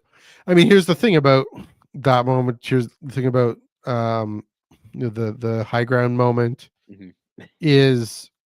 I mean, I read them as sorry, I read the throne room and the battle as mirrors of each other, right? As parallels of each other. That's the thing with the Force. It's through time, certainly through space. Mhm. It's the one's almost a prophetic image of the other. The rebellion. I mean, it's more violently fighting against the Empire, but Luke and Anakin ultimately. I mean, Luke definitely non-violently throwing the lightsaber down, um, defeating the Emperor, and Rey even on Exegol, right? Mhm. She doesn't attack him; she just defends herself, and it fires back on him. Right. Uh, but then also on a similar note, the high ground moment, the greatest, best, brightest hope of the Jedi being succumbed by these flames. I mean, that's Mhm. very much uh, a visual image, metaphor for Anakin himself being turned into Darth Vader. I mean, that's literally what happens, but falling to the dark side, and of the Jedi being destroyed, and of the galaxy falling to the dark side. I mean, that is definitely what George is setting up here. He's doing poetically. Um, and then we have this kind of mythos about the Force to kind of make it work, but I mean, you don't necessarily need that in good storytelling, but it's kind of after the fact. But I think right. I guess in a kind of mechanical question, sure, in terms of the actual facts of it, sure, Beaumont Kin might be able to say that, but you know, whatever my Tuckerized version of the historical theologian would say, well, actually, what if we can interpret it mystically as the two going together? And Beaumont Kin's Sure, why not? Wait, I guess we never talked about. I kind of want to talk about two more things. We never really talked about like go. maybe Qui-Gon was a little too prophecy driven. Um, Yeah, you I mean, I know, kind of brought it up slightly, but yeah, we can get again in to that. terms of like, what if in some way did Qui-Gon kind of maybe could have left things well enough alone. Hmm. Um, and maybe I mean, you could argue that I mean, we talk so much about Qui-Gon. It's like Qui-Gon is it really smart to have like this 9-year-old boy and then just literally say in front of a council people like, this kid's the chosen one. Yeah, Right in front of him. Like, this kid's gonna bring balance to the force. This kid probably has no idea what you're talking about. Like, I'm a what now? A what now? And then like just constantly say, you're gonna be chosen one. You're gonna be great things. And then he dies. And it's like, oh mm, shoot, kind of building him up only to die on him. yeah, Not helpful. no, Um, you know, so in some ways maybe Qui Gon maybe could have handled that a lot better. yeah, In that regard as well. And that's why I think the council is kind of right. His hmm, thoughts dwell on his mother. Like I mean, again, hmm, a lot of this we can argue is like, what if Qui-Gon had lived? What he had done? Would he have gone back for Shmi? Should he have hmm, gone back? He doesn't really try. He just yeah, kind of like, well, I got the kid. I think we're good. Let's go. yeah, Um, yeah, you're good. We're good. sure, Like I think we can't say Qui-Gon is completely blameless here. hmm, Obi-Wan, and I think people blame Obi-Wan too much, where it's like, hmm, Obi-Wan put in a bad situation. Let's face it. Obi-Wan didn't put in a bad situation. He is the older brother who has to now be the dad. He's yeah, not prepared for this. no, He doesn't really want it. Even when he does get around to liking hmm, Anakin, but I do think they do become hmm, friends. There's always a little bit of that. Oh, you did your best, Obi-Wan, but you weren't ready for this. This is just the bad situation that yeah, you didn't put yourself in. You kind of got saddled with because it's like, well, made a promise, mm, Dad, to take care of you. I mean, you're my little yeah. brother, so you know, His dying wish, his yeah, dying wish. dying wish. It's like Yeah, he's the chosen one. It's like, well, that's what my dad said, and what Obi-Wan's all like, well, that's what Qui-Gon said. It's pretty much my hmm, dad, so I gotta do it, yeah, regardless of what I want in life. Um, so again. Uh, I think I sometimes have to wonder if like was Qui-Gon so prophecy driven that it left some blind spots even for hmm, him. And again, we can't completely know because he dies so quickly sure, afterward. But when he's alive, those choices are going to have an impact, and maybe hmm, just thought this a little more through than just here. Let's take this kid with us. And again, remember, he's not going there to free Anakin. He no, goes to Tatooine because he's in the middle of a bigger mission here. He yeah, just kind of like finds Anakin up in he the needs a hyperdrive. middle bit, and like, well, yeah, let's Yeah, take this kid too, and then yeah, also we'll figure out the rest. Right? So, yeah, I think we should be a little more critical of Qui hmm, Gon too. yeah. He, the path to hell is paved with good intentions. Yes, the road to Malachor. Yeah, I mean, speaking of Malachor, I mean, and then Maul shows up right there, and yeah. it's like red lightsaber, able to use it, able to use the Force there. What does this sound like? Which is interesting how quickly he goes to, oh, must be a Sith. Mhm. You know, uh, That is kind of interesting. From yeah, both a canon and especially from a Legends point of view, because in yeah, Legends, Qui-Gon actually had a fallen apprentice who turned the dark side and had a red lightsaber, but wasn't the Sith, which is a dark Jedi. So yeah, it's funny. It's funnier in Legends because there's so many dark Jedi running around. It's like Qui-Gon's like, no, this one is the Sith Lord. The rest of those were just dark Jedi, and then there's just yeah. this guy's Sith Lord. I Of can course, tell. it's a film, and George didn't care I about the I books, but I yeah, know. I think it's just funny. yeah, kind of a silly thing for their authors to do, but maybe good character story in the moment. Mhm, Yeah, he's definitely eager mhm. and zealous. And I mean, I do think, now that I think about it, his unease about what's coming, because he does have, I mean, we know the story rewards this, that he has the sense that And seeing a there, Sith Lord doesn't help probably too. yeah, well, yeah, the fact that fighting a Sith can, but what I'm saying is he can see the storm clouds Mhm, brewing, and he's right. that's the story we have, that the storm does come, and it does wash away the Jedi, and does wash away the Republic, and so he's anxious, he's worried for legitimate reasons, but that leads him to make these wild wild conclusions that he doesn't have any proof for. Um, Now he turns up to be right about Maul, and I think George is thinking there.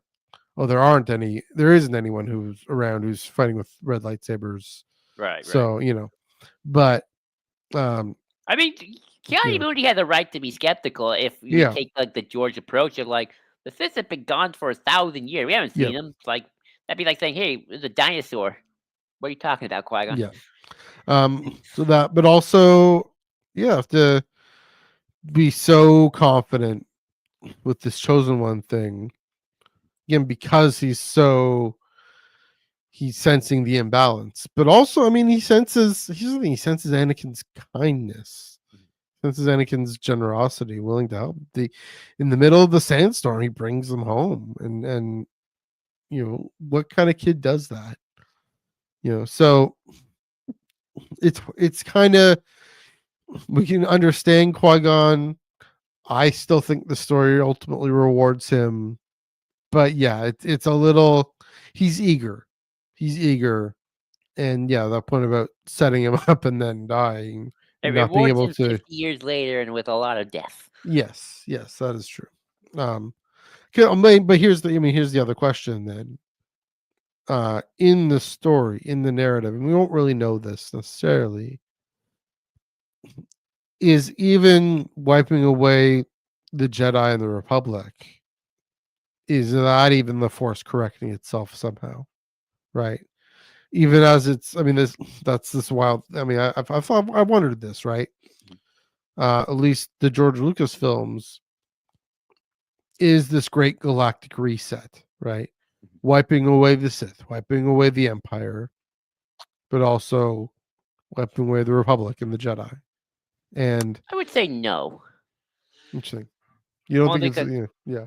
only because I know a little bit about George's ideas for the sequels, and it's pretty much just back to Republic and Jedi hand in hand together. Okay. Luke and Leia will restore both, and it will be just as it was in the Phantom Menace when the Okay. Jedi. Well, I mean, even not worrying about what George thought. Here's what Matthew thinks is I think there is something of a galactic reset. And I know that's the thing with why I keep wondering about this Rey film and what comes next, is because that's when we start to see it get answered, is what do they do next? What does Rey discern given the wild and great change that has happened over the last number of decades, which in the grand scope of things, 200 years, 200 and what? From High Republic to Rise of Skywalker is what? 230, 260, 270 years ish. Mm-hmm. Yeah, that's nothing. That's dropping the bucket. And yet, for overall Star Wars history, even in our own, we have recorded history going back how many, maybe what, 8,000, 10,000 years in our real world? 270 years, not a lot, and yet such massive change. Of course, we can talk. You and I are chatting over the internet in real time and broadcasting it, and it's something that wouldn't have been possible 20 years ago. And now, how much the world has changed now because of technology. Well, look at So how much there's the that. world changed in the 20th and 18th century, really. Yeah, 19th century, sorry. A little bit in the 19th century, too. yeah, the Enlightenment till today, right? I mean, is such a completely different world than it was when people really believed in prophecies about a virgin conceiving and all that. I mean, some of us still do, but it. Where was I going with this? Is that I mean, to say the necessity, almost not the necessity, the good that came out of Vader and the Empire, um, then wiping it away and making space for something new. Right? It's not that not that I mean, this is kind of that this Augustinian thing of the Force allowing evil to happen, but um, yeah, that. Oh, I've talked too much. Allowing evil to happen, but that that maybe the Force allows this in order to purify, in order for past and future to split and combine, and um, the ultimate balance to be restored. Obviously, this whole the egg cracks and the the sacrifice done to the nameless. Yeah, that's also Avar and Elzar, but all that. But yeah. Yeah. I think the last thing we can talk about before we wrap this up is we talk so much about prophecy in Star Wars, but Hmm. outside of that book, outside of maybe a couple other things, Hmm. there are actually a lot of Star Wars stories that are about prophecy that heavily. Like, No. Fallen Order is not really that heavy about prophecy. Andor isn't. Um, Ahsoka's gonna be. I mean, Ahsoka's gonna be interesting. Where I'm kind of curious. That might be the one Yeah. where it kind of comes back into kind of play a little bit with the Mortis stuff. Hmm. Um, if not prophecy, then definitely kind of like maybe like what's going on about balance and stuff like Yeah. that. There's that sequels weren't original trilogy's not really without the recontextualization of the prequels there. Even then, it's like not like Luke's ever told like your father was the chosen one. Obi-Wan never goes Obi-Wan never goes into like you're the chosen one, Luke. Like they just, I mean, Luke and Yoda think he's the chosen one in that they think he can be Hmm. the one to kind of break through to Vader or some way, or kind of be our last hopes of the Jedi ever getting their act together. Hmm. But not in terms of like, oh yes, we had this prophecy and it was a big thing. Um, most, and I think it's interesting that there aren't a lot of other prophecies, even just smaller scale ones that have they use. I mean, prophecy has always sort of been a little bit of a cheat in some ways for Yeah. narrative, but it's kind of. I mean, and kind of like from an universe perspective. Well, the complicated nature of was the chosen one prophecy ever fulfilled? Um, Hmm. how long was that actually ever supposed to be going? Um, you know, um, especially now that we're kind of post the second death of the emperor. Even though I think the first death is where it's really supposed to count. Um, Hmm. and will there be other prophecies? Well, there won't be. It's interesting. I feel like I've always kind of had this like cynical thought of like the prophecy stuff. At least for Lucas, was more flavor than something fundamental. Hmm. Um, especially, Yeah. and I think even now I kind of feel that way, even with all the other stuff, because again, outside the chosen one prophecy about Anakin, there aren't a lot of other prophecy and True. prophecy centric characters in Star Wars. It's just kind of, I mean, you get a little bit like the threads of fate and stuff like that, which Yeah. like the Night Sisters and the witches, but I don't think of that as prophecy so much as kind of like we're all intertwined. If one person does this, it can affect another thing, and Hmm. this kind of goes back more to just the overarching force thing, which I would go into. Like the force likes to nudge people in the right direction to make Yeah. sure that it all doesn't go to heck in a handbasket. So I like to think that Poe and Finn being on Jakku is Hmm. is like the force kind of just making sure, okay, we're gonna put you guys here because we're gonna need to get Ray, kick her into high gear. Finn, you're gonna need to. Hopefully, you meet her. That's gonna start the domino effect of getting her with the Skywalkers, and then obviously, Hmm. defeat the Emperor a second time, and finally, hopefully, deal with that forever. Um, but then kind of then it was the same with like Ezra meeting Kanan, which then meets Ahsoka, and then obviously everything with Thrawn and whatnot, and kind of again, kind of just kicking everybody to make sure like you gotta go here. We need you here. This is kind of what the Force kind of had like an end goal, Hmm. make kind of push people in the right direction to kind of like take that road, go that way, follow the epic road to Oz. Hmm. So it's interesting how we talk so much about prophecy, but yet Star Wars only has one kind of one Yeah. central prophecy, and it's only good for like 1 through 6, and then kind of everything after that is like Hmm. up to interpretation. There's no real prophecy guiding anything anymore. Yeah. I mean, unless Ray, picks up a book and sees some things, I don't know. I mean, The Master clone of the Apprentice. daughter of the son of the science of dark magic. uh, I mean, Master Apprentice has 6 of them in there. For sure. The Dork Side back in 2019 listed them all, and I quoted the longest one. But yeah, there's if you're trying to interpret them. I mean, again, that's Claudia Gray seeding things in and giving us things to chew on. I mean, no, it's true. They haven't. It hasn't done. They haven't done too much. I kind of like that again because often that's the thing I brought up at the beginning. This sort of um, kind of popular understanding of prophecy being about future prediction, Mhm. like long-term future prediction, and um, yeah, kind of using it as this conceit to ground this sort of in this end time story that someone wants to tell. But yeah, I'm glad that it's been very sparing because, and it's been about the thing and that's the thing. It's been about the one thing that really, I mean, the prophecy I believe came true at least, but it's more complicated. Like it's been about a hope for Messiah Mhm. as opposed to and one that's in a prequel. It's not like future.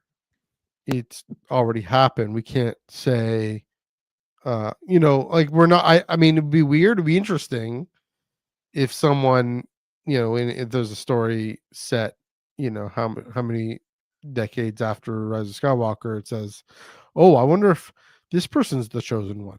Or whatever, I Um mean, I feel like they were kind of playing with that a little bit in the sequel, and then I yeah, think they with just kind Ray, of yeah. like, and I think ultimately, I think Star Wars just kind of boiled down to no, it's still Anakin. It's still Anakin. I, Yeah.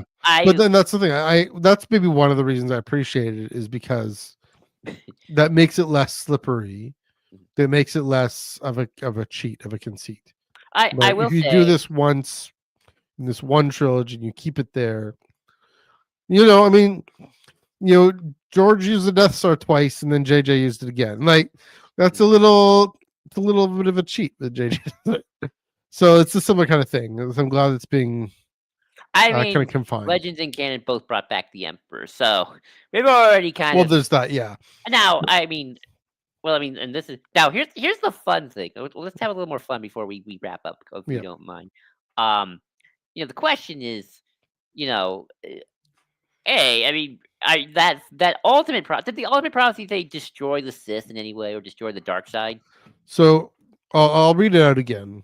Okay. Um, I mean that last sentence: "The chosen one shall come, born of no father, and through him will ultimate balance in the Force be restored." I mean, there's the whole thing of only through sacrifice of many Jedi will the Order cleanse the sin done to the nameless.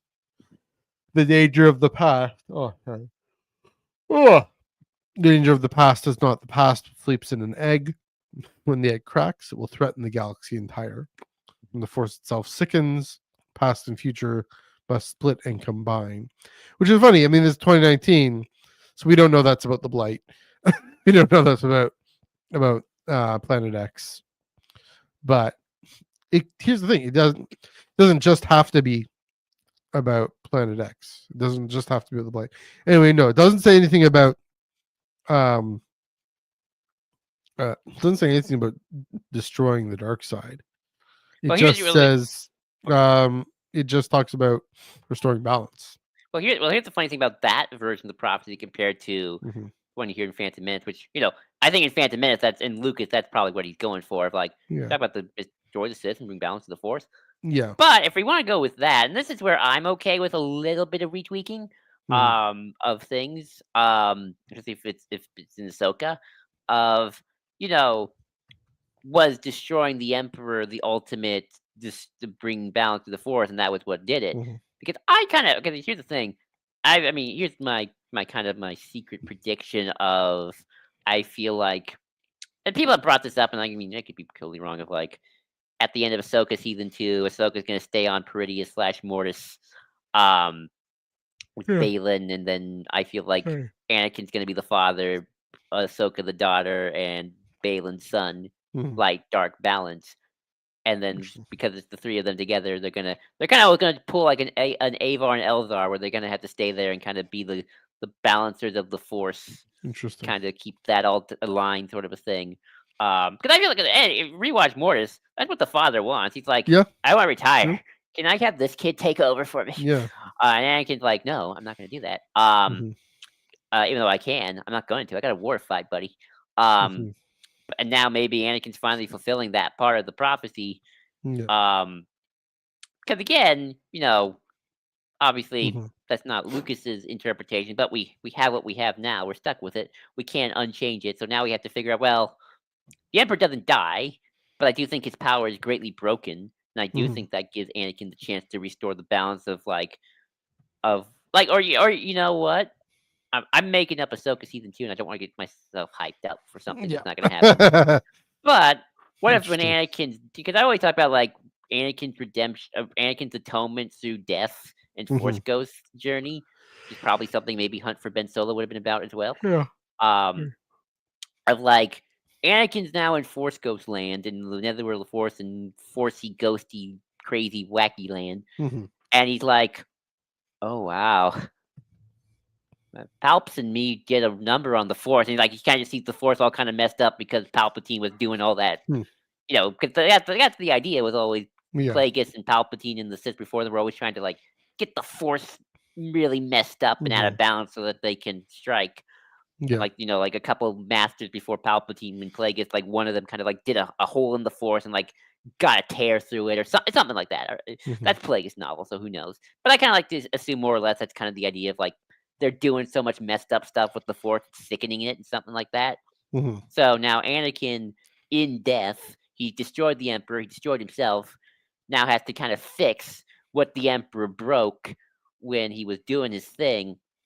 Mhm. And then we might see Anakin bring balance to the Force because he's like restoring the Force pre Palpatine messing with it. And even though Palpatine's alive in his decayed body, Palpatine can't really do anything about it because that's not his focus anymore. Right. So that's how I mean, this is just me, and maybe Ahsoka won't even deal with this. I don't know, but maybe that's just kind of me reinterpreting the prophecy now. Yeah. And I think and I think to some extent we're kind of forced to have to because I think yes, I do think Lucas's Star Wars is bring balance to the Force ultimately means destroying the Sith invader, and I think that was very much the key. But now that we're kind of in Mhm. this weirder place where we're gonna have conflict and we're gonna have evil characters and whatnot, we kind of have to reinterpret what the heck that even means now because we're gonna have more Mhm. bad guys and some of them, or no, hopefully not all of them, are just Palpatine 2.0 or 3.0, but there's still gonna be bad guys and things are gonna go downhill, right? Yeah. You need conflict and drama. Yeah. I mean that's the whole thing about restoring balance for all time. Well, then that's the end of the galaxy, effectively, right? That is an end times prediction, and there it isn't, right? You're right. There's still villains. Interesting, with that idea with Ahsoka, that prophecy about Ahsoka season 2, the prediction. My If prophecy. there's a show that might hint at going there, it's Ahsoka. I don't think it's going to explicitly go there, but it might imply some things Mhm. for us to interpret. You know, um, I legit do it, still think that Ahsoka's gonna stay on Peridia at the end, but that is my one prophecy that's I'll give you. possible. I mean, again, Filoni, if there's anyone who'd be allowed to make that kind of claim, and even to touch the Chosen One prophecy at all, it would be Filoni in season 2. So, I mean, that would be a way of kind of connecting the Anakin prophecy to the sequel trilogy, because this is, a few decades out, but um, there might be almost a way of saying, implying at least that Anakin is manipulating the events of the sequel trilogy in a way. Maybe I don't know.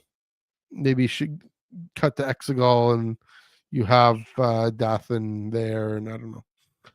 Yeah, we're kind of spitballing, but yeah, I think there's going to be some things maybe implied, but never not going to spell it out for us because we need to.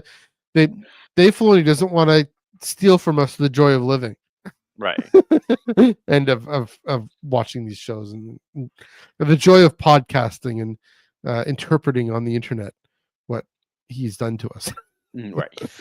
But it's just Mhm. it's just something about the chosen one prophecy Yeah, kind of probably has to take on somewhat of a different meaning now that we yeah, have the Sith did technically die, or at yeah. least I mean, again, it's like they did die, and Palpatine Hmm. coming back for 5 seconds doesn't really negate that. Yeah. It's one of those on Hmm. technicality kind of level, but Yeah. you know. I mean, I do think. I mean, the show's about Ahsoka, Mhm. but I mean, taking Dom's whole kind of analysis about this, it's an opportunity to at least dive into what Anakin means, Mhm. on a cosmic scale, if he does mean anything. I mean, I think we But can I all mean, agree that there's going to be some Mortisy stuff going on, right? yeah. But I mean, Dom's thought is, the personal reckoning with Ahsoka and then with Luke when it comes to Anakin. Is this also going to involve a cosmic reckoning, or just exploration, clarifying? How does this relate to the sequel trilogy? Again, with Rey being someone to be so involved, but again, that's not something they're going to explicitly come out and say, "Oh yeah, this is this, this." Right. They're going to have to tell a story about that if the characters need that story, and so we got to be careful about reading too much prophecy into reading too much lore and world building into character stories. But that's what we do here sometimes. Yeah, again, a podcast. All right. I mean, look, Yeah. I Mhm. think I think Ahsoka will come the closest because I think Yes. Yeah, I've I would always agree. thought Mortis kind of is out. If we're doing Mortis the World Between Worlds again, that's sort of outside of space and time. Hmm. So Anakin is in the sequels, originals, and prequels all at once. Um, Yeah. kind of a not Doctor Who style, but they're like in the cosmic sense, Hmm. and maybe he's kind of, and again in Mortis he can bring balance to the Force. Hmm. Maybe we're gonna see him do that again for realsies. Yeah. Even though, and I think, and maybe whether or not explicitly told, or Hmm. maybe we could come out of it saying like, yeah, he did do that, and it wasn't simply just Yeah. tossing the emperor down the shaft. That was just part of it, and maybe that wasn't even the most Yeah. important part. Maybe if anything, reflecting on I think in Lucas's the eyes events it of is, Return of the Jedi. Yeah. but yeah, Yeah. So fun times. I think did we yeah, get there? Did we do it? I We're think we there. did. I think we did. All right. This was a ball. This was a blast.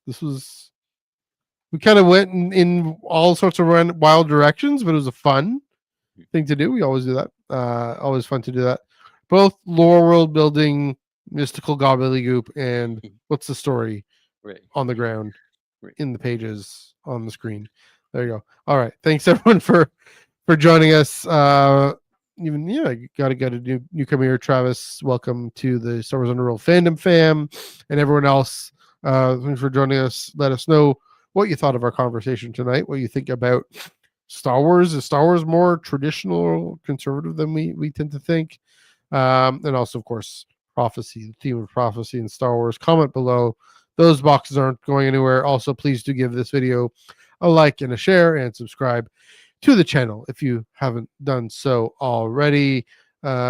Joel, thanks again for doing a great job. Someone who who hasn't studied theology but knows how to carry a conversation. So great job chiming in there. I like a You lot know, of ancient history, and that yes, gets very theological. So I it know a little bit does. about like Charlemagne and Yes, how that's true. empires had very religious views of themselves. And That is true. That is true. sacred. So fun times. Where can they find you on the internet? You can find me at JID. Oh, I always forget my number. JID 20234 on Blue Sky, JID 234 on Blue Sky, or Bisky.social.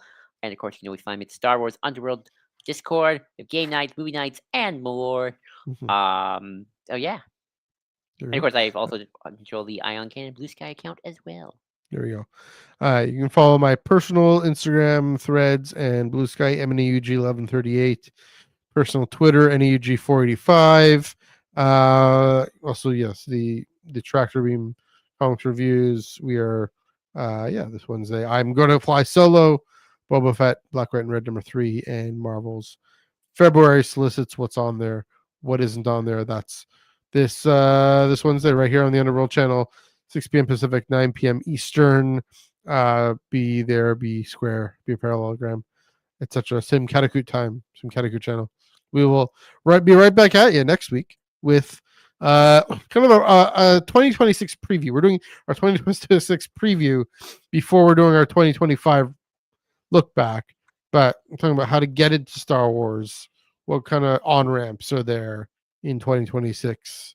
Going to be a bit of an angle on that. So do check that out next Monday, 5:30 p.m. Pacific, 8:30 p.m. Eastern. Until then, Joel, have a great Thanksgiving. Have a great late Thanksgiving. Yep. And let's blow this thing and head home.